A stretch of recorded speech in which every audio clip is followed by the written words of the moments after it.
Kakapasok pa lang ni Pearl sa mansyon ng taong kanyang pinagsisilbihan ay takot na agad ang naramdaman niya. Hindi niya alam kung bakit at kung saan nanggagaling ang takot na iyon, pero hindi maganda ang kanyang pakiramdam. Ayos ka lang ba, iha? Dumako ang tingin niya kay Manang Fe. Kilala na siya nito bago pa siya mapunta doon dahil palagi raw siyang ikinukwento ni Tia Imelda niya. Ang tiya niya kasi may sakit na't hindi na kaya pang magtrabaho. Kaya naman siya na ang pumalit dito bilang katulong sa mansyon na yun. Ayos lang po, tugon niya sa matanda at pilit nang umiti. Tumango lamang ito at pinasunod siya sa isang silid. Dito ang magiging silid mo, iha. Anito, matapos nilang pumasok sa isang silid. Halatang dalawang namamalagi sa silid na yun, kaya sure na siyang may kasama siya sa silid. Sige, ayusin mo na muna ang mga gamit mo pagkatapos ay lumabas ka na. May sasabihin pa sana si Pearl pero iniwan na agad siya sa loob kaya hindi niya na nasabi pa ang nais. Napabuntong hininga na lamang siya ng mga oras na yun. Matapos mag-ayos ng mga gamit, lumabas na si Pearl ng silid. Medyo hindi niya lang natandaan kung saan ang daan. Siguro dahil sa lutang siya kanina. Nagpalinga-linga siya sa paligid at umaasa na may makikita siya na makakatulong sa kanya. Ngunit wala, kaya nagpatuloy na lamang si Pearl sa paglalakad niya. Hanggang sa bumangga siya sa isang matigas na bagay. At pag-angat niya ng tingin, gano'n na lamang ang gulat niya dahil sa isang lalaki. Sorry, hindi niya na naituloy ang sasabihin dahil bigla na lamang siyang nilagpasan ng lalaki. Pearl! Paglingon niya sa kanyang likuran, nandoon si Manang Fe. Hinahanap ko po kayo. Nabangga mo ang amo natin. Nakita pala nito ang pangyayari, kaya naman pala iba ang nararamdaman niya dahil nakakatakot pala ang kanilang amo. Hindi ko naman po sinasadya. Hihingi sana ako ng pasensya, ngunit nilagpasan niya ako. Maswerte ka, iha, dahil hindi siya naghalik sa'yo.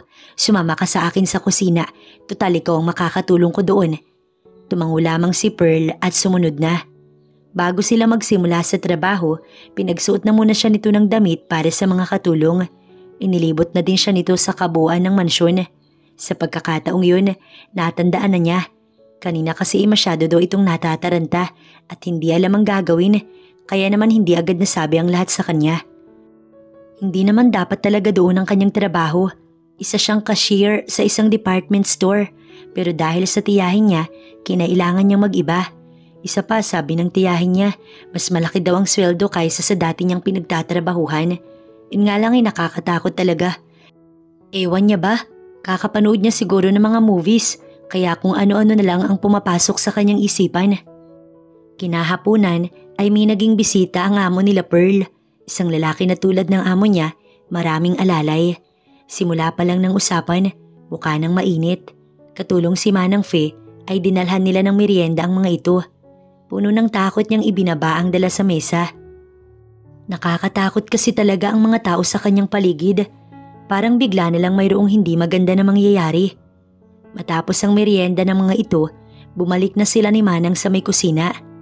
Manang, sino ho sila? Taka niyang tanong sa matanda habang may ginagawa ito. Saglit lang siya nitong tinignan. Ang sabi kasi ni Tia, mayaman ang amo niya, pero hindi niya naman nasabi na misteryoso din pala. Anya kay Manang Fe, pero hindi na siya nito pinansin. Kaya si Pearl ay tumahimik na lamang. Nakakahiya naman kasi kung salita siya ng salita tapos wala namang tumutugon. Habang si Reyes ay hindi nagustuhan ang pagbisita ni Ocampo sa kanyang bahay para lamang pagbintangan siya na may kagagawan siya sa unti-unting pagkalugi ng negosyo nito. Kahit nang totoo, wala naman siyang kinalaman doon. Kung ganoon ay aalis na kami. Paalam nito. Ngayon ay gusto niyang malaman kung sino ang taong naninira sa kanya. Napatayo na lamang si Reyes. Stay there and don't follow me. Utos niya sa mga tauhan nang akmang susundan na naman siya ng mga ito. Matapos ang ilang oras na pamamalagi sa mansyon, muling umalis si Reyes at ang kanyang mga tauhan. Habang si Pearl naman nakikinig lang sa kwentuhan ng ibang mga katulong. Tapos na kasi ang kanilang mga trabaho at iniintay na lang ang pagdating ng kanilang amo. Delikado naman talaga dito. Saad ng isa sa kausap. Tulad niya, bago pa lang din ang isa. Bakit hindi na lang tayo umalis? Lalo kang mahalata na may nalaman ka na kung aalis ka kaagad. Wika ng isa. Ano pong pinag-uusapan ninyo? Sabat niya sa pinag-uusapan, ngunit imbis na pansinin siya, dinedma siya ng mga ito't nagpaalam na may gagawin daw. Ngunit malakas ang kutob ni Pearl na ang mansyong pinagtatrabahuhan nila ang tinutukoy nito. Wala na siyang mapapala pa, kaya bumalik na si Pearl sa may kusina.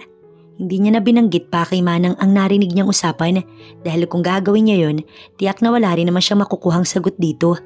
Pero hindi pa rin nawawala ang kuryosidad niya kung ano nga bang hindi niya pa alam sa lugar na bago niyang pinagtatrabahuhan.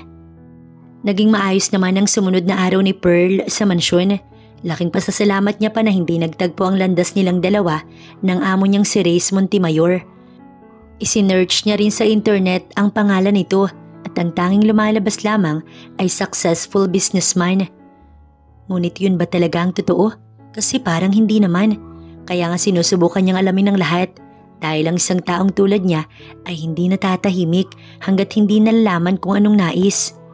Isang gabi, naisipan ni Pearl na lumabas sa kanyang silid upang mag-imbestiga sa mansyon. Dahan-dahan siyang lumabas para hindi magising ang kanyang kasama. Nagpalinga-linga siya hanggang sa may nabangga na naman siya. Napakamalas niya nga naman talagang tao, lagi na lang siyang may nababangga. Ngunit nang mag-angat siya ng tingin ay ang amo niya na naman, pero iba ang kalagayan nito. Kung unay ayos lang at nasa wisyo, ngunit ngayon ay lasing na lasing. "Sir!" sigaw niya matapos niyang alalayan ng lalaki dahil kamuntik na itong matumba. Wala na tuloy siyang pamimilian kundi ang alalayan na rin ng lalaki papunta sa silid nito. Total mukhang wala na ang mga tauhan ng lalaki. Sino pang tutulong dito? Mabuti na nga lang at kahit anong hirap niya, hindi sila nalaglag sa may hagdanan. Kaya kulang na lang mapapalakpak na si Pearl nang makarating siya sa silid ng lalaki. Ngunit nang lalabas na sana siya, tila ba biglang nawala ang kalasingan ng kanyang amo. Mabilis nitong naisarado ang pinto at isinandal siya doon. "Sir?"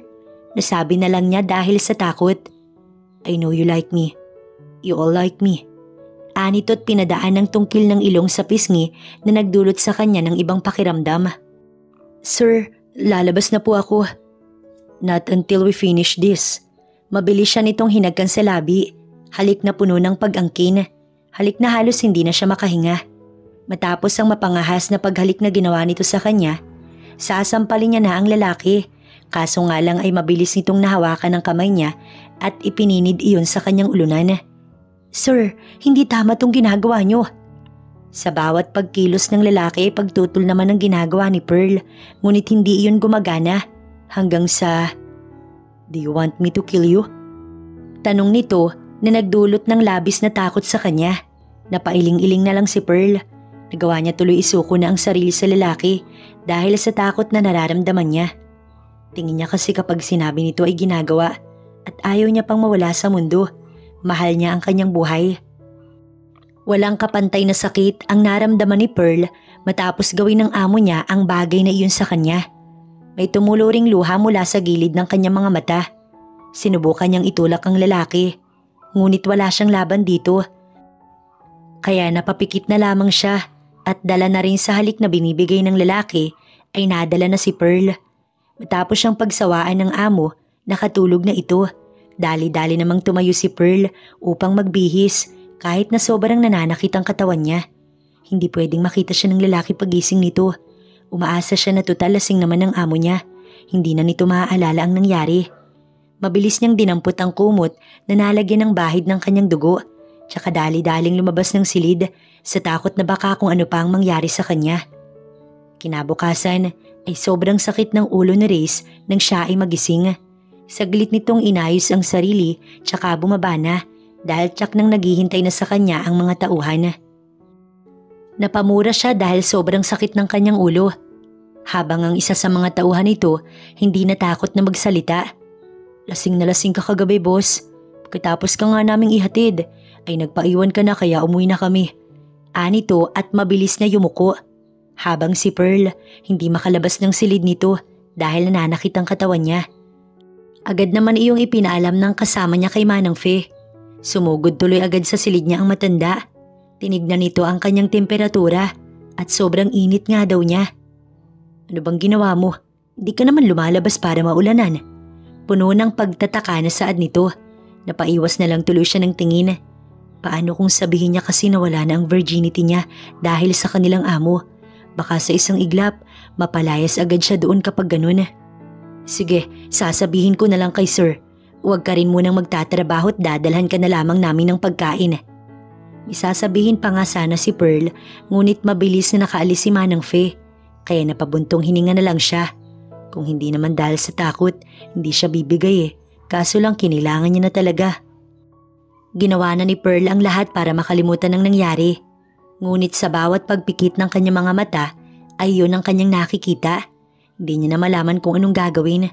Paano kapag nalaman ng lalaki ang nangyari? Ano na lang ang gagawin nito sa kanya? Pero kailangan niya magtrabaho.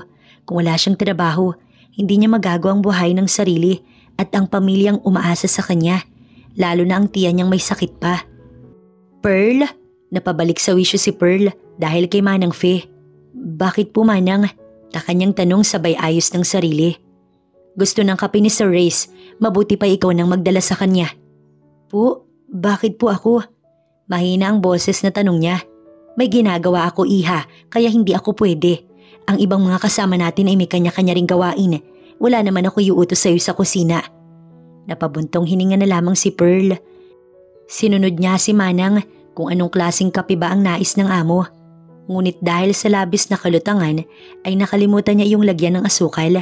Huli na rin ang mapagtanto niya dahil nasa loob na siya ng opisina ng lalaki.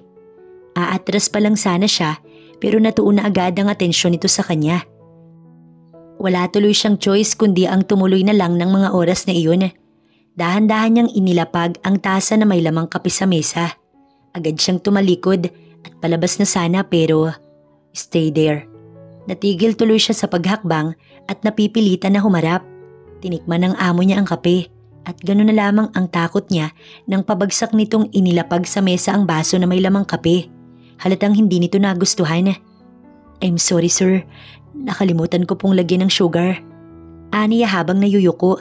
Tumayo ang lalaki at lumapit sa kanya.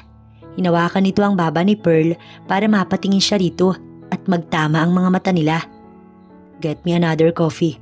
Utos nito sa walang emosyon na boses. Napatango-tango lamang si Pearl. Dala ang tasa, lumabas siya ng silid. Napahawak na lang ang babae sa kanyang dibdib. Tila ba lalabas ang puso niya doon dahil sa sobrang bilis ng tibok. Nakakatakot talaga ang kanyang amo. Yun lang ang kanyang masasabi. Lumipas pa ang mga araw hanggang sa tumagal na si Pearl sa mansyon ni Reyes Montemayor. Kaya isang buwan na rin simula noong may nangyari sa kanilang dalawa ng amo. Ngunit kahit ganun at kahit anong pilit niya, ay hindi pa rin mawala sa kanyang isipan at ikinababahala niya pa ay ang mga kakaiba niyang nararamdaman na nagdudulot sa kanya ng takot na baka hindi lang sa gabing yun nagtatapos ang lahat kasi posibleng may nabuo. Upang matapos na ang pag-iisip ng kung ano-ano ay naisipan ni Pearl na gumamit na ng PT. Nang lumabas si Manang para mamili, sumama siya tsaka niya yun binili. Pagka-uwi nila, sa banyo siya nagdiretso upang magamit na ang PT. Panay ang dasal ng babae habang nasa loob ito ng banyo na sana negative. Kaya gano'n na lamang ang takot niya nang makita ang dalawang guhit sa PT na nagsasabing siya ay buntis. Unti-unting nanghina si Pearl hanggang sa napaupo na ito. Ano nang gagawin ko? Tanong niya sa sarili habang labis na pangamba ang nararamdaman niya. Dapat siyang matuwa dahil ang isang sanggol ay biyaya. Ngunit biyaya nga ba kung wala naman siyang karelasyon at wala naman silang relasyon ng ama nito? San ka ba galing? Kanina pa kita hinahanap. Pag-uusisa ni Manang nang makabalik siya sa kusina. May inayos lang po. Simple niyang sagot. Nagugas na muna siya ng kamay tsaka ayun pinatuyo. Napapailing na lang tuloy si Manang Fe habang pinapanood si Pearl na natutulala sa hindi malamang dahilan. Sumapit ang gabi at tuliro pa rin si Pearl. Isang solusyon na lang ang naiisip niya at yun ay ang umalis na sa mansyon para matapos na rin ang pag-iisip niya ng kung ano-ano. Magpapaliwanag na lang siya sa kanyang tiyahin. Alam niya namang makakahanap din siya ng bagong trabaho. Kaysa naman mabaliw pa siya. Wala na rin siyang balak pang ituloy ang balak niya noong una na alamin ang sekreto ng amo. Baka ayun pa ang magdulot ng kapahamakan sa buhay niya at ng magiging anak niya. Patulog na sana si Pearl at at iiwanan na sana niya sa may kusina ang kasama niya sa silid na tinutulugan at isa pang kapwa nila katulong. Kaso lamang, napabalik siya dahil sa sinabi ng isa. "Mafia boss?" Naitanong niya. Napatingin sa kanya ang dalawa. Ang isa ay napatampal na lamang sa noo. "Sabi ko sa'yo, mamaya na natin pag-usapan eh." Paninisi nito sa kasama. "Ang ibig sabihin ninyo ba ay..." "Oo, tama ka. Kung ang iniisip mo'y masamang tao ang amo natin, gumagawa siya ng mga illegal at ang kanyang mga tauhan." Napatakip na lamang si Pearl sa kanyang bibig. "Pero wag kang magpapahalata na may alam ka ha." Bili ng dalawa sa kanya, tsaka siya agad na iniwan sa kusina na hindi pa rin makapaniwala sa kanyang natuklasan. Mas lalo tuloy na buo ang desisyon niya ng mga oras na yun na umalis na ng mansyon. Bago pa maalala ng lalaki ang nangyari sa kanila at bago pa nito malaman na dinadala niya ang magiging anak nito. Gabing-gabi na, pero tinuloy pa rin ni Pearl ang matagal niya nang ninanais na pag-alis. Hindi niya na nagawa pang magpaalam kay Manang Fe. Kasi kung gagawin niya yun, tiyak na sasabihin pa nito sa amo nila at ayaw niya na iyong mangyari. Dahan-dahan ang bawat kilos niya upang walang sino mang magising sa mansyon. Ngunit hindi niya inaasahan ang biglaang pagbukas ng ilaw. Mabilis siyang napatigil sa paghakbang at napatingin sa isang side ng mansyon. "And where do you think you're going?" Tanong ng lalaki't naglakad na ito palapit sa kanya. Mabilis na nakalapit ang amo ni Pearl sa kanya. Kaya napuno na lang siya ng takot ng mga oras na yun, lalo na nang hawakan nito ang kanyang braso. "Sir?" Nauutal niya pang sabi habang ang mata ng lalaki ay puno ng galit sa hindi niya malamang dahilan. "You're not leaving." Hindi pa sigaw, pero maotoridad nitong sabi habang siya'y hawak-hawak. Pilit na binawi ng babae ang braso niya, ngunit sadyang malamang ang amo nito kaya hindi niya nagawa ang nais. "Do you think I'm a fool? That I can't remember what happened?" Magkasunod na tanong ng lalaki sa kanya, pero ni isa, walang nasagot si Pearl. Nagpupumiglas pa rin ito na nagdulot lamang ng pagkaubos ng lakas niya. "I remember it all what happened that night. Buntis ka na't dinadala mo ang anak ko, tapos ay aalis ka?" Napaawang na ang labi ni Pearl matapos ang narinig habang si Reyes ay napangisi. Kala ba ng babae na to'y wala siyang alam na hindi niya malalaman? "Anong sinasabi niyo? Hindi ako..." Hindi niya naituloy ang sasabihin dahil sa ipinakita ng lalaki sa kanya. Yun lang naman ang piti niyang ginamit. "Hindi ako tanga para paniwalaan ka. Masama kang tao, nakakatakot ka." Yun na lamang ang nasabi ni Pearl ng mga oras na yun na tuluyang umubos ng pasensya ni Reyes. Mabilis nitong binuhat ang babae na parang sako. "Ano ba? Ibaba mo ko." Pagwawala nito, ngunit hindi siya ibinaba ng among lalaki hanggang sa nakarating na sila sa silid nito. "Bakit mo ko dito dinala?" Galit niyang tanong sa amo. Pero iniwan lamang siya ng lalaki sa silid at narinig niya na lang ang paglock nito ng pintuan sa labas. "Palabasin mo ko dito." Pagsusumigaw pa ni Pearl, ngunit walang nagbukas ng pinto para makalabas siya. Napasandal na lamang ang babae sa nakasaradong pinto, dahan-dahang napaupo sa sahig. Kung alam niya lang sana na ganoon ang mangyayari, sana hindi niya na pinasok pa ang trabahong yun. Umaga na, nang balikan si Pearl ni Reyes, mabilis siyang napatayo mula sa pagkakaupo sa dulo ng kama at kinumpronta ang lalaki. "Anong balak mo? Ikulong ako dito?" Galit nitong tanong na parang hindi amo ang kausap. Wala na rin naman siyang mapapala kung paiiralin niya ang takot. Hindi na lang din ang sarili niyang kailangan niyang isipin, kundi pati na rin ang batang dinadala niya. "Kung kinakailangan," simpleng sagot nito at nilagpasan siya. "You did not sleep?" Tanong nito habang nakatalikod sa kanya. Hindi niya iyon sinagot kaya mabilis na humarap ang lalaki at madiing hinawakan ng pisngi niya upang siya ay matakot at mapilitang sumagot. "Sa tingin mo, paano ako makakatulog pagkatapos ng ginawa mo?" Kung galit ito sa kanya, mas galit naman siya rito. Hindi siya dapat magpatalo at ayon ang itinatak ni Pearl sa kanyang isipan ng mga oras na yun. "Kung hindi kita pinigilan kagabi baka nagawa mong itakbo ang anak ko." Malakas na natawa si Pearl. "Ganyan ka klaseng tao tapos gusto mong magkaanak?" Ngunit mabilis din siyang napatigil sa pagtawa dahil mabilis na nagdilim ang mukha ng kanyang amo. "You will not leave this room. You'll stay here until I let you go." Aapila pa lang sana si Pearl pero mabilis siyang iniwan ng lalaki sa silid nito at inilak na naman yun. Inis na lamang siyang napapadyak. Samantala si Manang Fe ay hinahanap si Pearl ngunit hindi niya ito makita. Wala siyang makatulong sa kusina. "Sinong hinahanap mo?"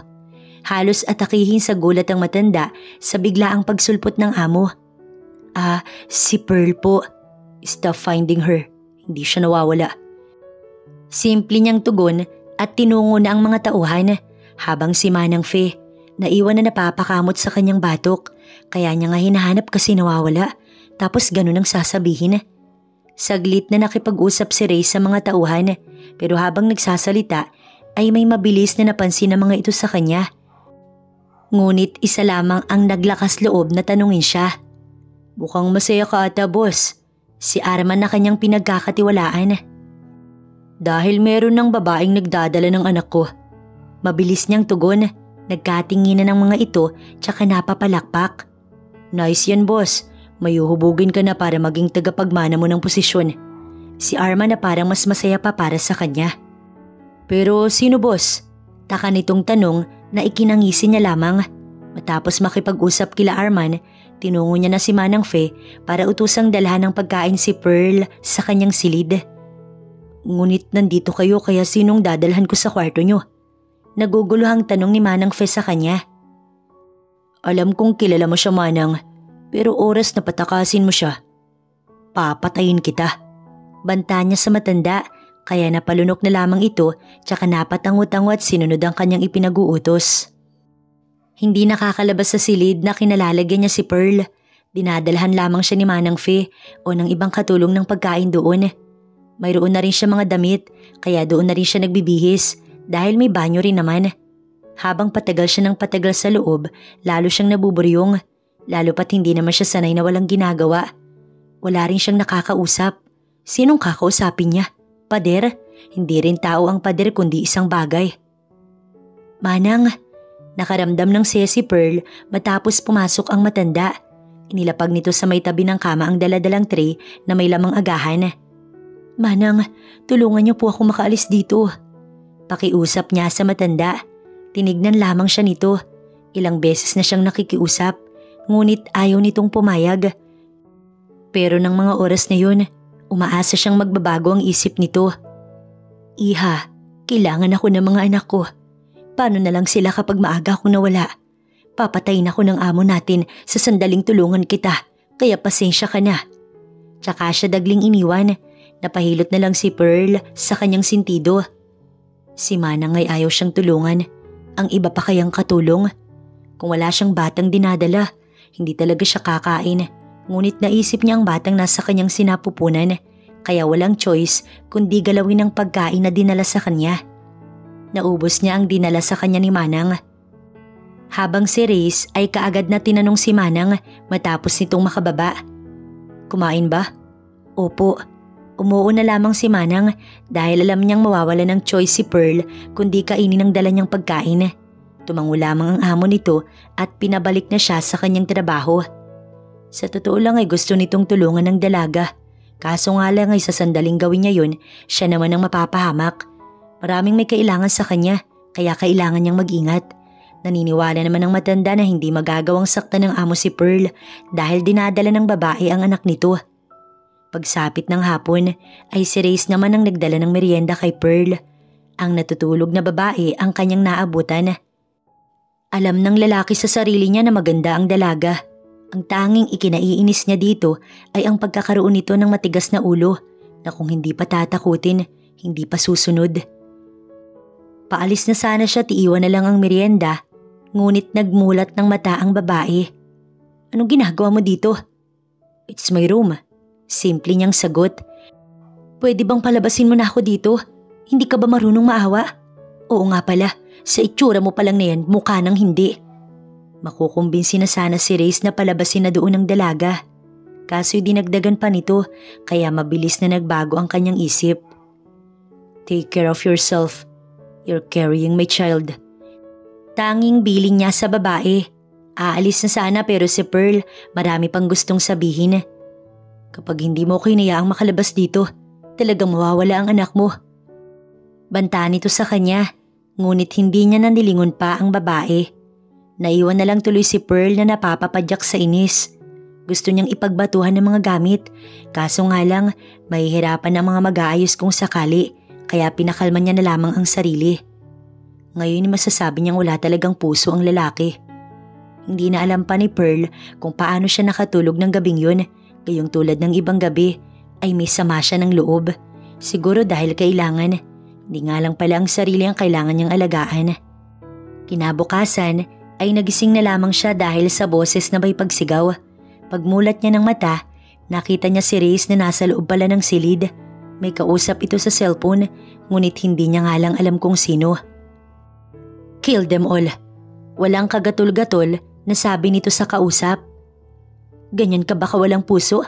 Magpapapatay ng tao na ganun-ganun na lang? You know nothing. Imbis na sagutin ang tanong niya, yun ang naging sagot ng lalaki sa kanya. Ang sabihin mo masama ka lang talagang tao. Lahat ng yaman mo galing sa masama. Isa kang… Hindi na naituloy ni Pearl ang sasabihin dahil siya naman ang sinigawan ng lalaki. Alam mo, kung hindi dahil sa anak ko, matagal na kitang pinatay. So magpasalamat ka dahil buntis ka, dahil kung hindi, patay ka na. Natahimik siya sa sinabi ng lalaki. Hindi na siya hinintay nito na makasagot at iniwan na siya sa silid. Napaupo na lamang si Pearl sa kama. Ang bibig talaga niya ang magpapahamak sa kanya. Pero nagsasabi lang naman siya ng totoo, diba? Kaya anong masama doon? Gusto niyang tawagan ng tiyahin para sabihin dito na ayos lang siya. Ngunit hindi niya magawa dahil wala sa kanya ang cellphone at hindi niya alam kung nasaan yun. Bago na kasi ang kanyang mga gamit at kung sakali mang hihingi niya iyon sa lalaki, tiyak na hindi naman ito bibigay. Hindi katulad ng ama niya si Reyes, Dad. Mas matalino siya, hindi katulad ng kaibigan mo. Sa kanilang mansyon ay nag-uusap ang mag-ama na ganid sa pera at kapangyarihan. Handang gawin ang lahat, makuha lang ang kanilang nais. Mag-ama silang dalawa. Kung madali kong nauto ang ama niya, tsak na siya rin. Malakas na tumawa ang anak nito. So confident ha? Paano kung napipilitan nga lang ata siya nakausapin ka? Pwede ba wag mo kong kontrahin? I'm just saying the truth. Anito't iniwan na ang ama sa kanilang sala. Habang sa kabilang banda ay nasa abandonadong bodega sila Reyes. Doon nila dinala ang taong gusto nilang paaminin. Sabihin mo na lang kasi kung sinong nag-utos sa'yo na siraan si boss. Isa itong tao na nagkakalat ng maling kwento tungkol sa kanya. Isang bago pa lamang na sumisikat na businessman, ngunit matapang na agad na siya'y kalabanin.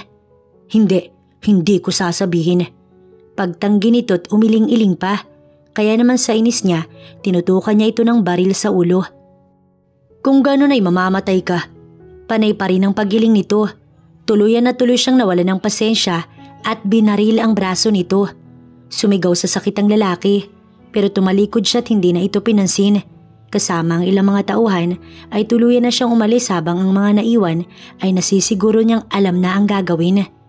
Imbis na dumiretso sa kumpanya ay sabay silang nagdiretso ni Reyes. Hindi siya nag-aalala para sa babaeng yun, kundi sa anak niya. Mamaya pinatay nito ang sarili, di nawala na rin ang anak niya. Sir? Hindi niya pinansin si Manang dahil diretso niyang tinungo ang silid ng dalaga. Mabilis tuloy na natuon ang atensyon ng babae na nakaupo lamang sa kama dahil hindi malaman ang gagawin. Pwede bang ibalik mo sa akin ang cellphone ko? Wala sa akin ang cellphone mo. Aniya't ito'y tinalikuran. Kanino mo ba pinatago ang bag ko? Nandoon yun. Anito na may diin na boses. Hindi niya na tinugunan pa ang sinabi ng babae at iniwan na lamang ito. Asa na mga bag? Pagkababa pa lamang ay tanong ni Reyes sa dalawang katulong. Dali-dali tuloy kumilos ang dalawa at dinala sa kanya ang pinapahanap. Matapos kunin ang cellphone ay muli niyang pinatabi sa dalawang bag. Dala ang cellphone ay muling tinungo ni Reyes ang kanyang silid. Walang ano-ano na inabot niya sa babae ang cellphone. Habang si Pearl naiwang takang-taka. Dahil nakaalis na ang lalaki ay chinek niya agad ang cellphone at agad na tinawagan ang kanyang tiyahin. Pearl? Boses ng tita niya na halatang naiiyak na. Kung hindi dahil sa akin ay wala ka dyan. Pasensya na pamangkin. Ang pagtulo ng kanyang mga luha ay hindi na napigilan pa ni Pearl. Okay lang po kayo tita? Inaalagaan po ba nila kayo? Huwag mo kong alalahanin iha. Alagaan mo ang sarili mo. Ang sarili mo ang isipin mo kahit wag na ako. Patawad pamangkin. Wala naman po kayong kasalanan eh. May mga tao talagang sadyang masama. Iniis na sabi ni Pearl sa tiyahin. Walang ibang tinutukoy kundi si Reyes. Magpakabait ka lamang iha. Naniniwala ako na lahat ng tao may kabutihan ring itinatago. Isasabihin pa sana si Pearl, kaso lamang bigla na lamang namatay ang cellphone. Naupo na lang siya sa kama. Samantala si Reyes, tinungo ang libingan ng kanyang mga magulang na maagang nawala sa kanya. Don't worry Dad, I will not disappoint you. Pangako niya sa ama, matapos ilapag ang bulaklak na daladala. Habang naglalakad palabas ng sementeryo, ay ramdam ni Reyes na tila ba may nagmamasid sa kanya. Huwag niya lang talagang malalaman kung sino ang mga ito, dahil sa sandaling malaman niya ay mapapahiling na lang ang mga taong iyon na sana hindi na lang sila nabuhay. Dahil na-check niya naman na si Pearl ay sa kumpanya na siya nagpunta kasama ang ilang tauhan. Pagdating sa opisina, hindi niya inaasahan na naghihintay pala sa kanya ang kaibigan ng daddy niya noong ito ay nabubuhay. Reyes, iho. Bati nito sa kanya. Miyembro din ito ng mafia organization na kanyang pinamumunuan. What are you doing here, Tito? Anya matapos maupo sa kanyang upuan. Mahinang natawa ang kanyang kausap. Gusto ko lang kamustahin ka. Siyempre hindi madali na pamunuan ng organisasyon. Oo, tama ka. Marami nga ang naninira sa akin. Well, I'm not one of them. Alam mo naman na noong nabubuhay ang ama mo, matalik kaming magkaibigan. I know, tanging sagot niya. Ngunit ni minsan ba, hindi mo naisip na lumagay sa tahimik? Not until napatahimik ko na rin ang taong totoong may kagagawan sa pagkawala ni Mommy at Daddy. Anya habang napapakuyom ang kamao sa ibabaw ng mesa. Pero nahuli na sila, di ba? You heard what I've said, Tito. Totoong may kagagawan at hindi ang umakulang. Katwiran niya rito. But I'm sure, proud na proud sa'yo ang dad mo. Pag-iiba nito sa usapan.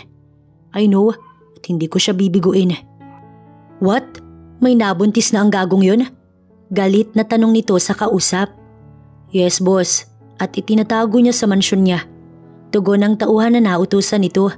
Galit na ibinaba ng Ginoo ang tawag. Mabilis namang lumapit ang anak nitong kabababa lamang para magtanong. Sino yun, Dad? Matalino talaga ang anak ni Rayson. Nasabi na lang nito pero tinawanan ito ng anak. Sinabi ko naman kasi sa iyo, Dad, na hindi siya tulad ng ama niya. Pero matutulad siya.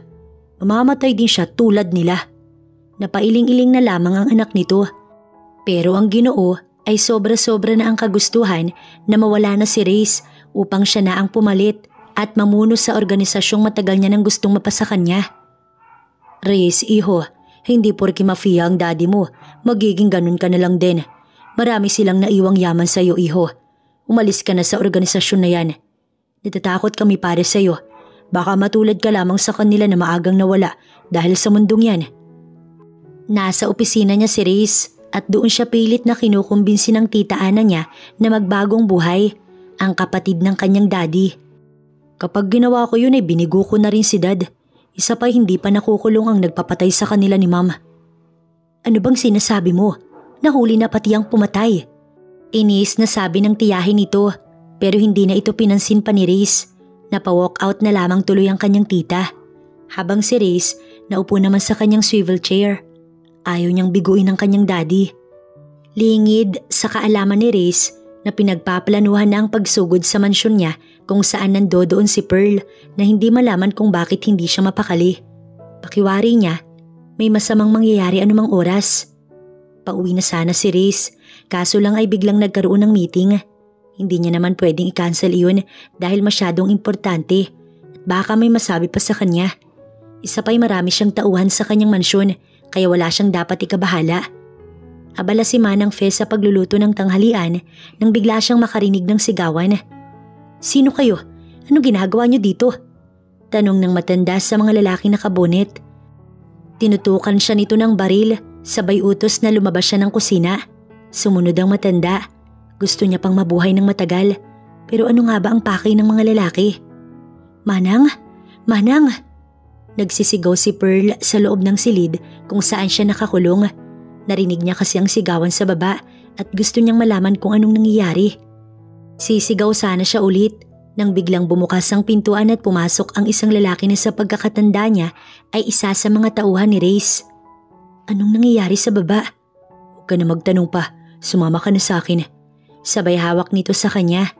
Ngunit madali niyang binawi ang braso dito. Saan mo ko dadalihin ha? Dapat ay matuwa siya dahil makakaalis na siya.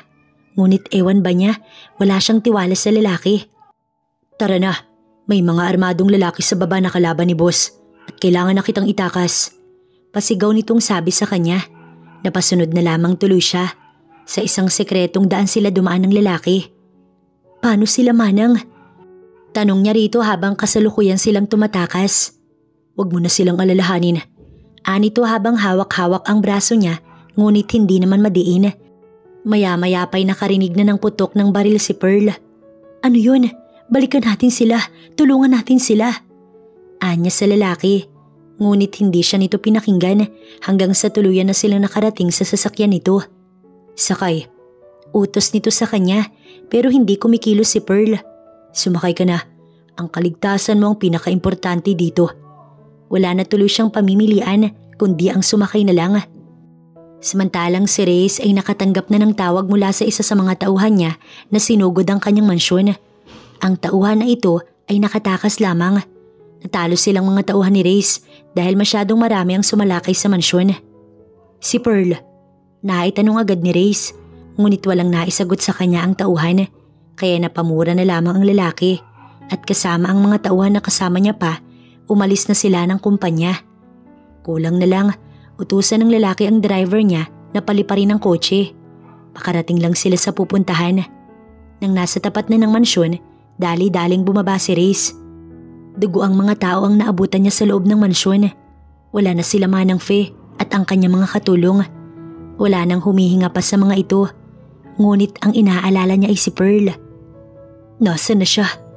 Anito at dinaya lang number ni Arman. Umaasa na nakatakas ito at baka kasama nito si Pearl.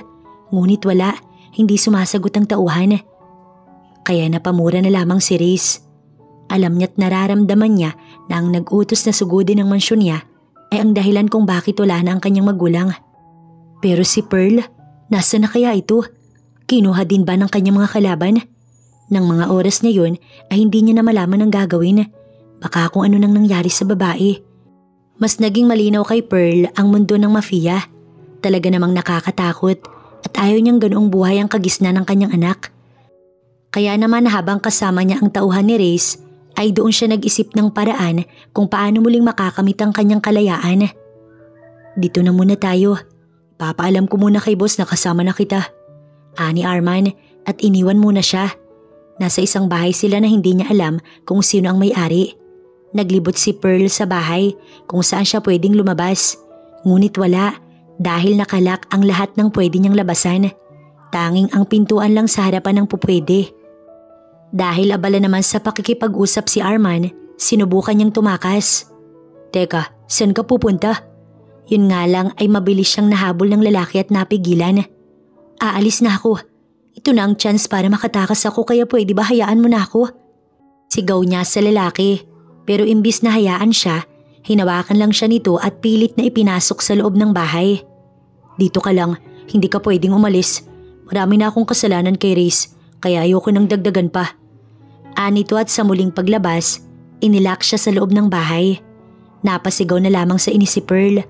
Kala niya pa naman magiging malaya na siya. Yun pala, maibabalik din siya sa lalaki.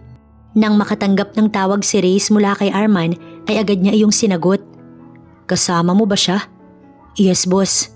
Thanks God. Nagawa pang magpasalamat ng lalaki sa Panginoon dahil sa sobrang kasiyahang nararamdaman niya. Nasaan kayo? Tanong nito sa tauhan. Iti-text ko na lang sa iyo ang address boss pero wala ka nang dapat na ipag-alala dahil ayos lang siya. Anito sa amo. Alright. Tsaka niya mabilis na pinatay ang tawag. Maya-maya pa, Itinext na ni Arman ang address sa kanya. Pagpasok ni Arman sa loob ng bahay, nakaupo lamang sa sofa si Pearl. Di ka rin ba marunong maawa? Talagang ibabalik mo ko sa amo mo? Galit na tanong nito sa lalaki. Ngunit hindi sumagot si Arman at tumayo lamang sa isang tabi. Mga buwisit kayong lahat. Ang mga sinasabi ng babae hindi na lamang niya pinansin hanggang sa napansin niyang tila ba inaantok na ito't nakatulog na nga sa sofa. Ayan siya, boss. Anya sa amo habang nakaturo sa babaeng natutulog sa sofa. Hindi nito binigyang tugon pa ang sinabi ng tauhan. Agad niyang nilapitan si Pearl. Sinuri kung may mali ba sa babae na naging sanhi para magising ito. Let's go. Ayoko, hindi ako sasama sa'yo. Pagmamatigas ni Pearl. Kapag hindi ka sumama sa akin, mamamatay ka. Ikaw ang nais nilang makuha dahil dinadala mo ang anak ko. Pananakot niya sa babae para lang ito'y sumama. Kilala niya na si Pearl, matigas ang ulo, kaya alam niyang hindi niya agad makukumbinsi ang babae. Kaya ang takutin na lang ito ang pwede niyang gawin. Bakit ba kasi ako nadamay-damay pa dito? Buisit ka kasi. Akala mo may gusto ko sa'yo kaya mo ko nakuha? Kasalanan mo lahat to. Hinayaan lamang niya na hampasin siya ng babae hanggang sa mapagod ito't tumigil. Wala na sila manang fe. At natitiyak kung ayaw mong matulad sa kanila. Naluluha siyang tinignan ng babae sa isang iglap, nagsituluan na ang mga luha nito. Kasalanan mo lahat. Upang pakalmahin ng babae, niyakap lamang ito ni Reyes, ngunit panay lang ang pagtulak nito sa kanya. Nang mapagod, hinayaan na lang nito. Habang lulan ng sasakyan patungo sa kung saan, tahimik lamang si Pearl. Nalulungkot siya para kila Manang. Mas mahaba pa sana ang buhay ng mga ito kung hindi lang sila nadamay. Pero kung hindi naman siya nailigtas, siguradong natulad na rin siya sa kanila. Kanino namang bahay to? Nang tumigil ang sasakyan sa harap ng isang magara at malaking bahay, ayon ang naging tanong ni Pearl. Ngunit imbis na tugunin, ay hinawakan lamang ng lalaki ang kamay niya at magkasabay silang pumasok sa loob ng bahay. Sino siya, iho? Tanong ng isang ginang. Hindi tuloy lubos sa kalain ni Reyes na ang tiyahin niya na pinagmamatigasan niya ng ulo'y lalapitan na rin pala niya. She's carrying my child. Tanging sagot nito sa tiyahin. Girlfriend mo? Gusto kasi ng ginang ay yung malinaw. She's not your wife? Naiinis na si Reyes pero kailangan niya pa rin kumalma at maging magalang dahil kailangan niya ang tulong ng tiyahin. We don't love each other, but she's carrying my child. Dito na muna siya. Napatango-tango lamang ang ginang, tsaka tuluyang itinoon ng atensyon kay Pearl na hiyang-hiya na mga oras na iyon dahil sa pinagsasasabi ni Reyes. Matapos ang malinaw na usapan, lumabas na muna ang lalaki at iniwan ng babae sa kanyang tiyahin. Hinanap nito si Arman, ngunit bigla na lang nawala ang lalaki. Malaki ang pasasalamat niya rito dahil sa naitakas nito si Pearl. Ngunit saan nga ba ito nagpunta? Habang nakikipag-usap sa tiyahin ni Reyes ay ilang na ilang si Pearl. Ipinagpipilitan kasi ng ginang na hindi naman siya bubuntisin ng pamangkin kung hindi siya nito gusto. Pero hindi naman talaga siya gusto ni Reyes. Ang magiging anak lang nito sa kanya ang gusto ng lalaki. Bukod doon ay wala na. Ito na nga mismong nagsabi na kung hindi lang dahil sa magiging anak nito, pinatay na siya ng lalaki. Iha, bakit naman gusto mo pang umalis dito? Takang tanong ng tiyahin ni Reyes sa kanya. Nag-aagahan sila noon nang sabihin niya na kung pwedeng tulungan siya nitong makaalis. Wala po kaming relasyon ng pamangkin ninyo at kung mamumulat po sa mundo na meron siyang batay wala rin. Masyado pong magulo ang mundo niya. Paliwanag ni Pearl. At sino ka para magdesisyon? Napatingin sila kay Reyes na kadarating lamang. Reyes, iho, have a breakfast. Pag-aaya ng tiyahin nito, ngunit hindi sumagot ang lalaki. Bagkos ay siya ang pinagtuunan ng pansin. Nagsasabi lang ako ng totoo. I don't care. You'll stay here with my child. Sigaw nito sa kanya. Don't shout at her, iho. Baka nakakalimutan mong buntis si Pearl at dinadala niya ang anak mo. Paano kung may mangyaring masama sa kanya? Pinagalitan ito ng tiyahin, ngunit may pagkabastos talaga ang lalaki at hindi ito pinansin. Basta nagtungo ito sa pangalawang palapag ng mansyon. Sa loob ng nagsisilbing kwarto nito sa taas ay napamura na lang si Reyes. Hindi niya na makontak pa si Arman. Saan ba ito nagpunta? Kapag wala ito hindi kumpleto ang kanyang mga tauhan. Dumagdag pa ang babaeng hanggang ngayon, matigas pa rin ang ulo at ayaw sumunod sa kanya. Mabuti na nga lang at nailipat niya na sa ligtas na lugar ang pamilya nito dahil sigurado na madadamay sila kung sakali.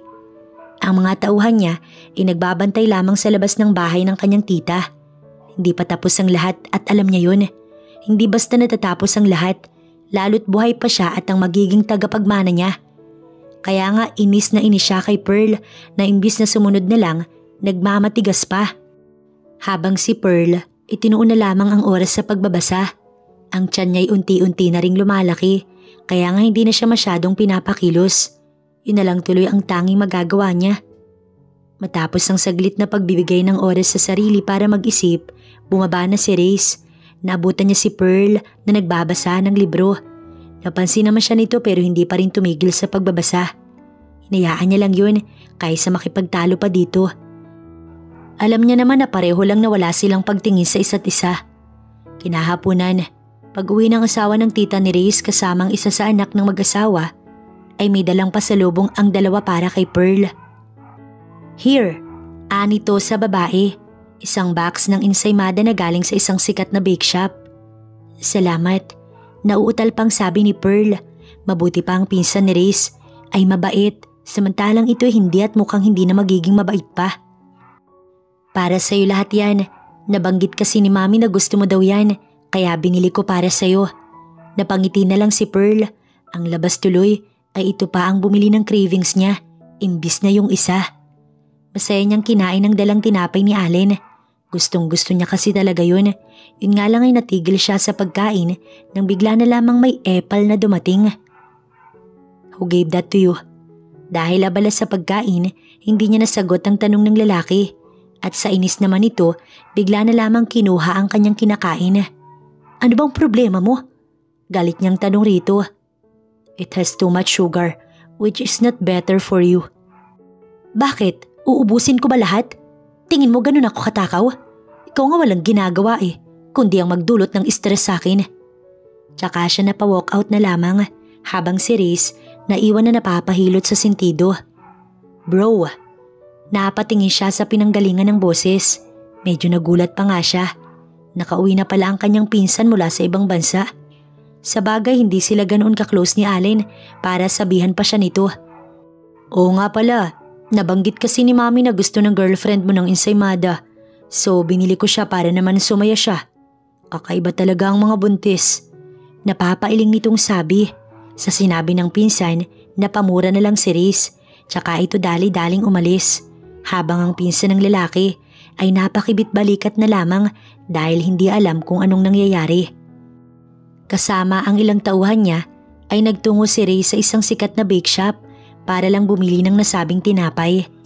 Mabuti na nga lang at may naabutan pa siya. Mabilis niya yung kinuha matapos bayaran.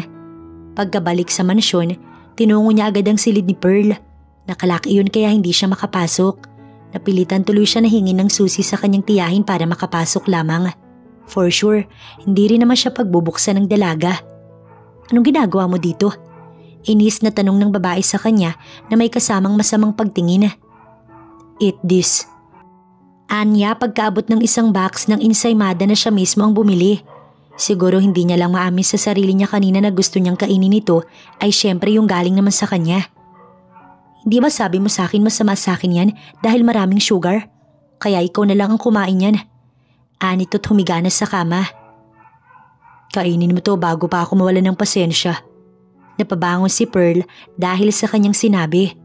Yan, dyan ka magaling. Magaling kang manakot. Sanay na sanay kang manakot no? Ano, pag di ko kinain yan, papatayin mo ko tulad ng ginagawa mo sa iba? Can you please calm down? Fine, I'm sorry. Napaawang ang labi ng babae sa narinig. Tama ba ang narinig niya? Nagsusorry si Reyes sa kanya? Pero bago pa siya makapag-react ay nakaalis na ito. Ang ensaymada na lang tuloy ang pinagtuunan niya ng pansin. Mukha namang masarap din at nang tikman niya, mas masarap pa nga sa dala ng pinsan nito. Pagsapit ng gabi, isama-samang nag-dinner ang pamilya. Kay Reyes ay ayos lang nakasama niya ang tita niya at ang asawa nito. Pero ang pinsan niyang pakailamero, labis-labis na inis ang nararamdaman niya dahil dito. I know you. Hindi na nito naituloy ang sasabihin nang siya na mismo ang naglagay sa pinggan ni Pearl ng pagkain na sinasabi nito. Just mind your own food. Sabi niya pa sa pinsan, kaya ang tita niya at asawa nito ay mahina na lamang natawa habang si Pearl ay naguguluhan sa nangyayari. May concern na ba si Ray sa kanya?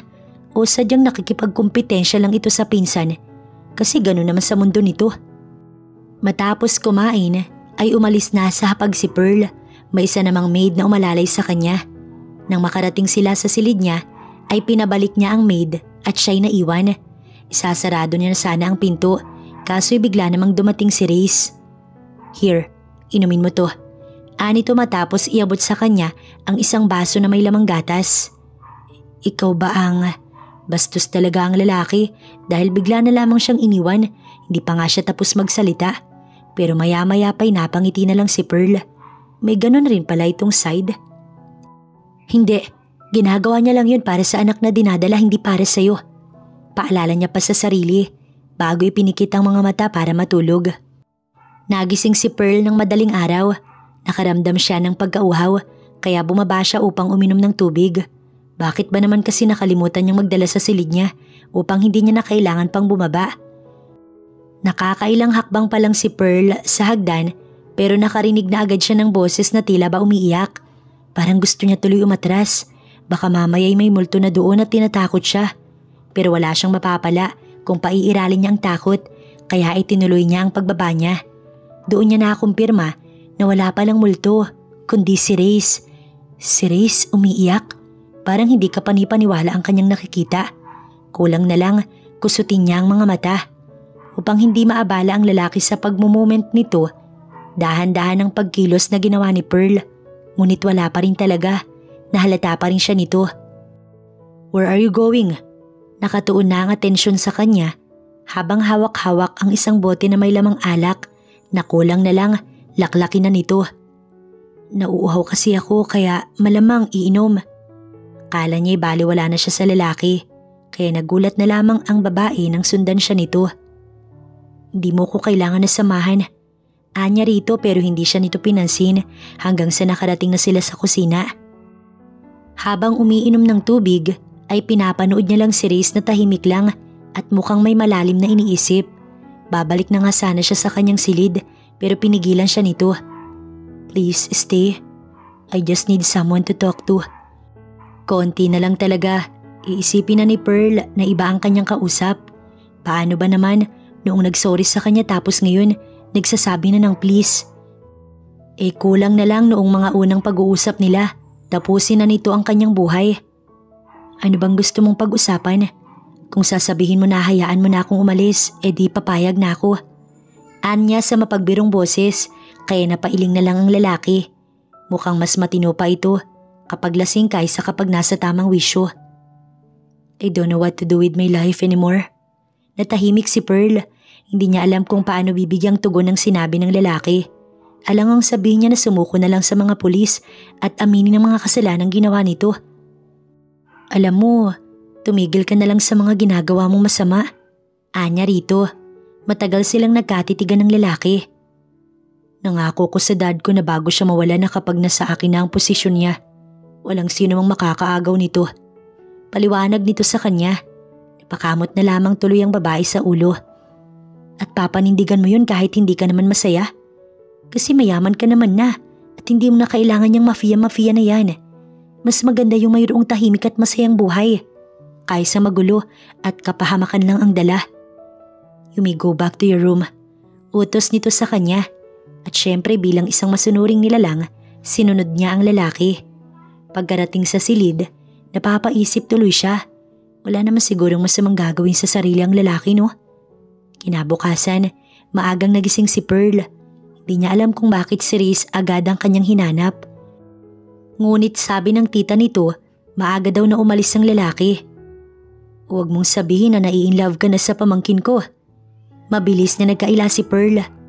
Po, hindi po. Anya't may kasama pang pagiling-iling pero ang ginang ay napapangiti na lang. Samantala si Reyes, nakatanggap ng tawag mula sa hindi kilalang number habang siya ay may inaasikaso sa kumpanya.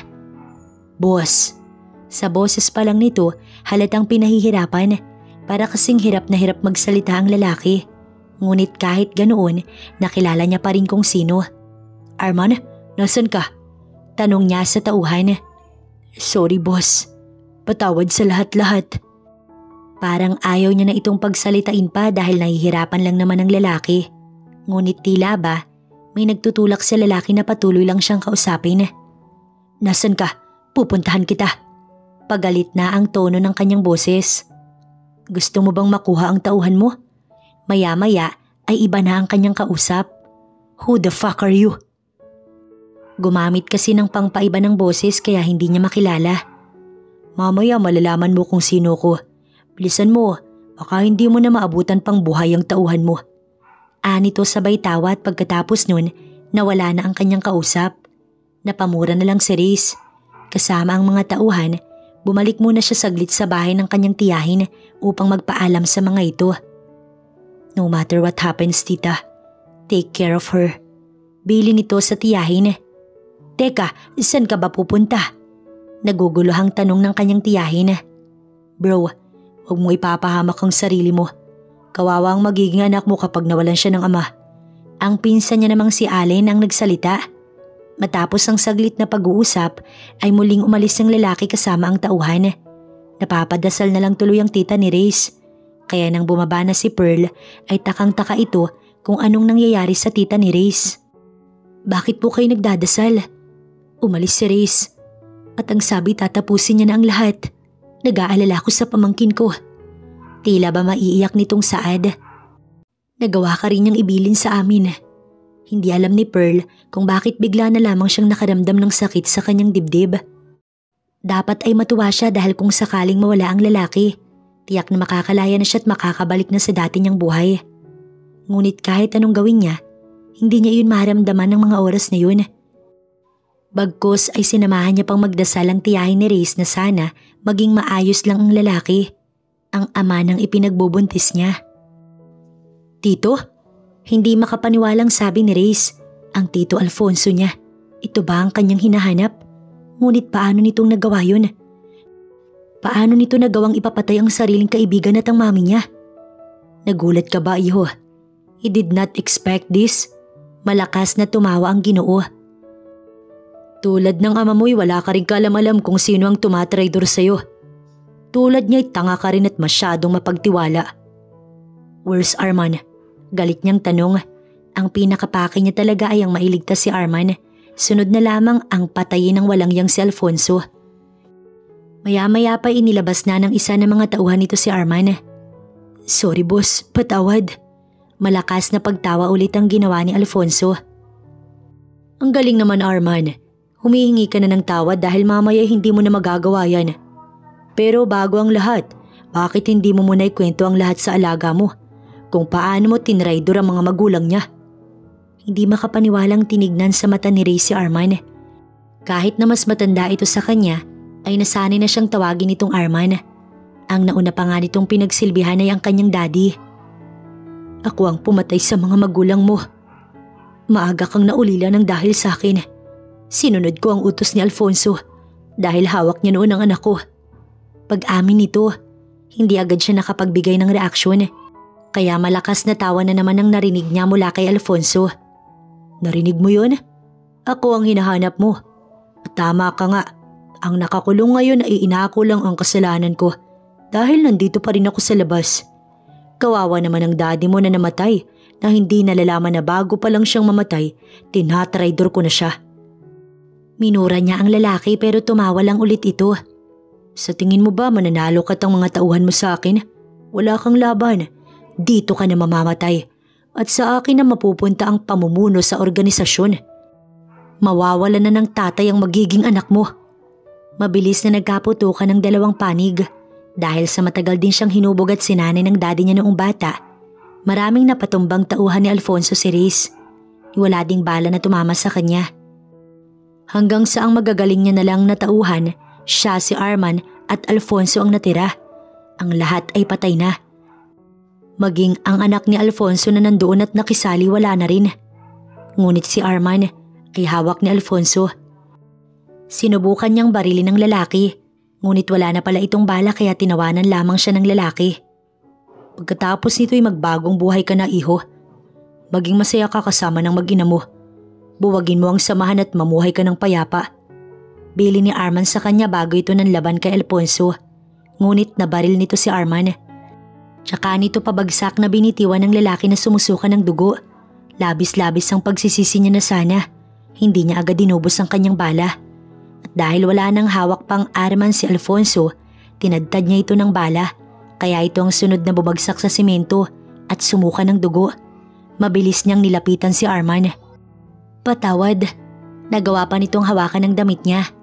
Maya-maya pa, isa mismo sa mga tauhan niya ang pinatawag niya sa mga pulis. Hindi agad sila umalis dahil siya mismo ang nagpaliwanag sa mga pulis kung ano nga ba ang naganap. Doon niya na din binanggit kung sino ang mga miyembro ng samahan, pero ang sinabi niya lang ay yung mga lumalabag at hindi ginagamit sa tama ang samahan upang magtapos na rin ang kasamaan ng mga ito. Buong akala ni Reyes, ikukulong din siya ng mga pulis. Ngunit dahil sa naging pag-amin niya, pinalaya siya ng mga ito, kasabay noon ang pangako niyang magbabagong buhay. Kahit na may dugo ang damit, umuwi pa rin si Reyes sa bahay ng kanyang tiyahin, kung saan nang makita siya nito ay kaagad siyang niyakap, maging ng kanyang pinsan. Pero ang pinaka hindi niya inaasahan na yayakap sa kanya ay si Pearl na may kasama pang iyak. Mabuti naman at ligtas ka. Patuloy ang pagpatak ng luha sa mga mata nito hanggang sa hindi na siya nakatiis at unti-unti niyang pinakalma ang babae gamit ang paghaplos sa buhok nito. Shh! I'm fine. Nang mga oras na yun, nabuo na ang desisyon niyang magbagong buhay. Wala na ring dahilan pa para pigilan niya ang nararamdaman niya sa babaeng nung una pa lang niyang nakita na gustuhan na niya. Mamumuhay siya na masaya at tahimik kasama si Pearl at ang magiging anak nila. Maagang nawala ang magulang ni Reyes, kaya maaga ding napunta sa kanya ang pamumuno sa organization na iniwan ng kanyang ama. Kasabay sa pagtanggap sa posisyon na iniatang sa kanya, ay ang layunin din na sa pamamagitan nun, malaman niya na kung sino ang tunay na nagpapatay sa kanyang magulang. Nasisigurado niya na kasi na ang taong nakakulong ay inako lamang ang kasalanan at inosenteng talaga. Maayos lang naman ang lahat at focus lang siya sa goal niya. Hanggang sa bigla namang dumating ang babaeng magpapabago ng lahat. Unang kita niya palang dito'y nabighanin na siya sa ganda nito. Pumalit lamang ang babae sa tiyahin nitong hindi na kaya pang magtrabaho at may sakit na. Hindi totoong akala niya may gusto sa kanya ang babae kaya niya ito inangkin, kundi siya ang unang nagkagusto rito. Nabighani siya sa taglay nitong ganda, kaya alam na alam niya ang ginawa nitong pag-iwas matapos ang nangyari sa kanila. Palagi kasi siyang nakasubaybay kay Pearl. Hindi niya ito hinayaan nang balaki nitong tumakas habang dinadala ang kanyang anak. Pilit siyang nagkunwari na para lang sa bata kaya siya may pakailam rito. Dinadaan niya lahat sa pananakot para sumunod ito sa kanya dahil doon siya nasanay. Ang sinusunod siya. Ngunit iba si Pearl, hindi ito tulad na madali niya lang napapasunod kaya nga lagi silang nagtatalo. Labis-labis ang pag-aalala niya nang sugudin ang kanyang mansyon dahil nandoon si Pearl. Baka mapano ito lalo na nang madatnan niya sila manang finawala ng buhay. Ngunit magkagayon man, inayos niya ang lahat. Siya ang sumagot sa gastusin sa pagpapalibing upang hindi na gumastos pa ang pamilya ng mga ito. Nakatanggap siya ng masasakit na salita mula sa pamilya nito, pero tinanggap niya ang lahat ng yun. Dinala niya sa mansyon ng kanyang tiyahin si Pearl para doon sila manatili. Dahil doon, ligtas sila. Alam niya dahil maayos ang security. At isa pa, hindi niya rin nahayaan pa na may mawala kaya nga nagdagdag din siya ng tauhan. Nang magkausap silang dalawa ng babae na walang halong pagtatalo, napakasaya niya. Kahit na sa pag-uusap na yun, kunwari pa rin siyang malamig at walang nararamdaman dito. Hindi siya lubos na makapaniwala na ang tao palang totoong pumatay at nagpapatay sa kanyang mga magulang ay ang mga taong lubos niyang pinagkatiwalaan, si Arman at ang kanyang tito Alfonso. Ngunit sa huling sandali ni Arman ay ginusto nitong makabawi at ngayon nakakasigurado siyang nagkausap na ito at ang kanyang magulang kung saan man sila naroroon. Hindi na rin siya namumuno ng isang samahan dahil wala nang pamumunuan pa. Isa na siyang ama na hinihintay ang paglabas ng anak niya. Nakikita mang nahihirapan si Pearl, wala siyang magawa kundi ang suportahan lamang ito. Napanatag nga lang siya't nawala ang takot at kaba nang tapos na si Pearl na manganak. Napakagwapo ng anak nilang dalawa ng babae at higit sa lahat, kamukha niya pa kaya napakasaya niya. Nasaan ang anak natin? Tanong agad ng babae nang magmulat ng mata at siya ay makita. Maya-maya pa'y pumasok ang nurse na dala ang anak nila. Kay Pearl nito ibinigay ang sanggol na kung kanina umiiyak pero nung nasa ina na ay tumahan na. Upang mabigyan sila ng privacy ay lumabas na rin agad ang nurse. Pwede ka nang umalis, malaya ka na. Anya sa babae na mabilis na nawala ang ngiti sa labi. Maya-maya pa, may tumulong luha sa mga mata nito. That's what you want, right? Tanong niya pa sa babae pero mas lalo lamang itong naiyak. Pagkatapos mo kong paibigin at mahulog ako sa'yo, paalisin mo ko. Gago ka talaga no? What did you say? Hindi ito sumagot agad, kaya napilitan siyang makiusap na sa babae. Say it again please. Mahal na kita, Riz. Anito na mabilis na nakapagpangiti sa kanya. At kahit pa nasa babae ang anak nila, kaagad niya itong hinagkan sa labi pero saglit lang naman. Sa panganganak ni Pearl ay hindi lang silang dalawang naging masaya, kundi na rin pati ang kanilang mga pamilya. Ang pamilya pa nga ni Pearl ay hindi makapaniwala. Paalam lang kasi ng dalagay magkakatulong dahil malaki daw ang sahod na makukuha. Tapos pagbalik ay may love light na. Habang ang tita nito napapailing na lamang. Naramdaman ng araw nito iyon na magbabago ang buhay ng kanyang pamangkin. Sa ngayon ay inaayos niya na ang magiging kasal nilang dalawa ni Pearl sa tulong ng kanyang tita. Pero bago ang kasal, nagtungo muna si Ray sa libingan ng kanyang mga magulang at ipinaalam sa kanila ang tungkol sa gagawin niyang pagpapakasal. Humingi siya ng tawad sa daddy niya dahil hindi niya matutupad ang pangako niya rito. Ngunit ganun talaga, mas maganda ang magkaroon ng masaya at tahimik na buhay. Umamin ka nga sa akin, akala mo ba talaga may gusto ko sa'yo o ikaw ang may gusto sa akin? Nasa simbahan na sila noon at dahil hindi pa naman nagsisimula ang pari, nagagawa pa nilang kausapin ng isa't isa. I'm the one who likes you. Mahina na lang natawa ang babae sa naging tugon niya. Akmangahag niya na ang labi nito pero bigla namang tumikhim ang pari at sinimulan ng seremonyas ng kasal. Sa mahalagang araw na yun, nandoon ang kanilang pamilya at syempre hindi mawawala ang anak nilang dalawa ni Reyes na si Asher Montemayor. Samantala siya ang babaeng pinakamamahal niya ay magiging ganap ng Pearl Angeles Montemayor. 1 taon matapos ang kasal nilang dalawa ni Pearl, buntis na ulit ito. But this time ay hindi na lalaki, kundi babae naman. Kaya nga very hands-on siya sa asawa. Hindi rin tulad noong una na maikli lang ang pasensya niya. Dahil hindi siya sanay.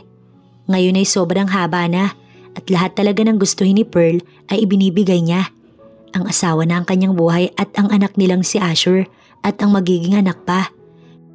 Hindi na siya isang mafia boss, kundi isang asawa at ama na sobrang mapagmahal sa kanyang pamilya.